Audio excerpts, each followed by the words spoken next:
What advice would you give your younger self on how to build a successful business? I think we had gone international earlier.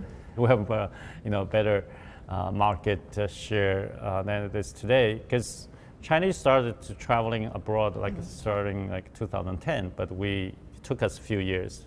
Actually, I was doing a PhD at Stanford during that period. So we had more local competition. We focused too much on local competition during these few years. So we could have developed the business internationally earlier.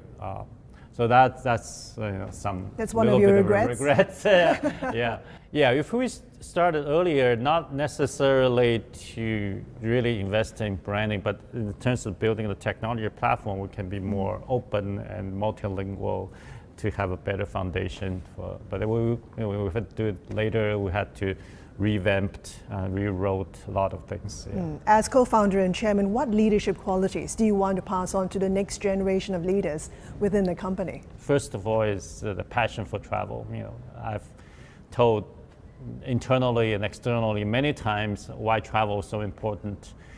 It's good socially, but also important for innovation and to bring people together around the world, help promote understanding and peace. And the other thing is we want to be more scientific. I coming from an academic background, a PhD in economics, so we want to be data-driven and we want to run experiments. We want to try different things. And lastly, of course, we're a technology-driven company. We always be very observant of the latest development and how to mix that, with our industry, so to come up with the leading player to lead the overall industry in terms of the technology adoption. Yeah. And finally, what does the future look like for Trip.com? Well, we want to be the one of the global leaders. Can you be number travel. one? Well, very long term, yeah. And I think Asia, even if we were just a leader in Asia, Asia will be the biggest travel market and the biggest economy as well. Of course, our ambition is not just Asia.